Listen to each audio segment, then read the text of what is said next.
All right, guys, well, what's up? For those of you who have seen a few of our teaser videos from this year's Old Iron event at Brandt's Backcountry Adventure, you can't help but notice this this bad boy that I had on the snow this season. And I wanted to take just a few minutes to do a quick walk around on the history of this snowmobile, a bunch of people who helped me get it together to get on the snow for this season, and then some of the key components that make this, in my opinion, one of the coolest snowmobiles on the planet, which you've heard me say that a lot. Maybe it's getting old, but this one truly is like one of the coolest sleds ever. So first and foremost, I want to give you a little bit of history on this snowmobile. So this was motor-wise, this was a 1365 built by Jack Struthers and Darren Headland from Polaris back in the early 2000s to go kick butt up at the Fairview Shootout in Utah. And for those of you who are familiar with the Carl Cycle 910, which was an 800 twin cylinder bored out to a 910, those things were absolute animals and crushed everything out on the snow. Well, a 1365 is 3 910 cylinders. And so this is a one-of-one motor. Only one of these exists, which is a little terrifying from a riding perspective and parts and all of that fun stuff. But back in the day, I actually went to school up in Idaho, not too far from Carl Cycles in Boise.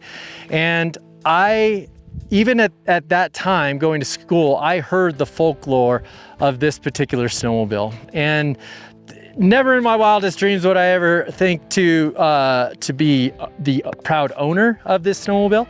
And so that's kind of the history of the engine side of things. The chassis is another different story. You guys noticed from a chassis perspective, this is a full carbon fiber tunnel, carbon fiber front end. I'll kind of dive into the nuts and bolts here, but that's not the original chassis that this motor was in. Okay, so the motor was in a 2003 or something like that Edge chassis, and that's where it lived its life. And it had been through a couple different owners, and it ended up in Canada, which brings me to my first thank you. My first thank you is to Stacy Melanchuk for well, to be honest, giving up his prized possession of the 1365. Stacy, I reached out to him at one point, and he kind of laughed at me when I said, "What are you doing with that 1365?" And a little bit of time, a little bit of convincing, and a little bit of bartering, Stacy, in true snowmobile fashion, said, "You know what? I think you can do some great things with this sled. Let's make a deal." And so, Stacy, can't thank you enough. I hope I made you proud on this build. So that's a really big thank you. Jeff at Skins for all the help with the powder coating and front end parts. Jason up at Polaris West helping to source a ton of the brand new OEM parts to make this bad boy look new again. And of course, all the guys at SLP for their craftsmanship and wealth of knowledge. Jack Struthers, thanks for all the tips on the initial setup.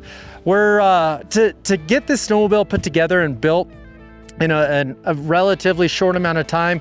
I do wish I would have had a little bit more time on the snow. From a testing perspective, our elevation just screws everything up. So I will say I was able to get kind of an idea of the potential of the sled, but I'm more excited of the full potential that I hope to get once we get everything dialed from a carburation standpoint, pipes, and clutching. So a couple more thank yous. I want to give another huge shout out to Dylan Hawk from BBA here. So Dylan is when it comes to sled builds, and especially old iron sled builds, Dylan is absolutely the man.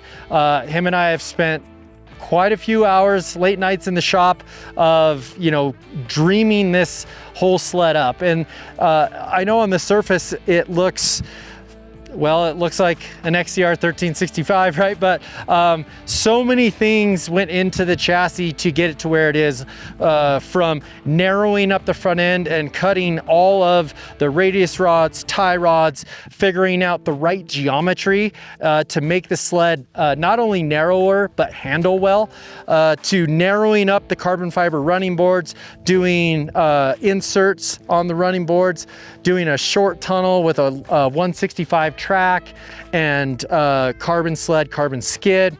We got Mountain Fit to do a little bit taller hood to help with the clearance. Arctic Effects, you guys know, I mean, geez, I kind of threw my cards out there on the table a little bit when you saw early season my Matrix with the XCR themed wrap, and you know, with obviously the big idea of having, which again, there's been a lot of them, right? Storm, Ultra, 97, 700, 98, a lot of very iconic looking snowmobiles. This may take the cake for a lot of you, and me, gosh, I can't name one, but this wrap for me, or this livery from an XCR perspective, is literally one of the best on the snow. So Arctic Effects, thank you again for just all the work in helping not only get the Matrix wrapped in it, but then, you know, following up with the Edge and the custom 1365 graphics. Couple more big thank yous. Fox really went all out on this. This is literally rocking our all new QSE electronic lockout rear suspension kit. So I mean, talk about a spoiled dude right here, right? Riding an old sled with new technology. From a handling perspective, this thing is absolutely unreal on the snow. And I would have never thought to take, you know, a 20-plus-year-old snowmobile and make it do some of the things that I was able to do the last couple days on the old Iron Ride. Fox also hooked me up with some custom shocks to help fit for our narrow front end. So that was super cool. Avid really helped out on the drivers to be able to run a 3.5 pitch 165 track.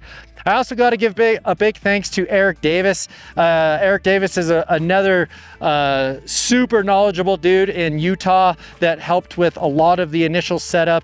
I spent a lot of time sending pictures and videos and lots of time on the phone with him in getting kind of everything put together. So Eric, thanks again for all the help on that. Gage Peterson, you helped me find the donor chassis sled for the carbon tunnel. Gage, I can't thank you enough. There's so many people that have had their hands in this project, and you know, Patrick, of course, I had to do light and balanced clutches. I know I'm missing like 800 people because it took a ton of work to get this project put together. I loved every step of it, learning about the sled, trying to find the sled, source the sled, getting it all the way here from Canada, getting it put together. But more importantly is, you know, just trying to be different and do things a little different. And when you hear what this sled sounds like on the snow, it truly is like a one-of-a-kind snowmobile, from the motor side of things to the handling side of things to the look side of things. And I can't thank all the people who had their hands in this enough for helping to fuel this addiction, passion, whatever you'd like to call it. But in the end, it literally turned out better than I had hoped. And I hope you guys have enjoyed the journey in building one of the coolest sleds, the 1365 XCR.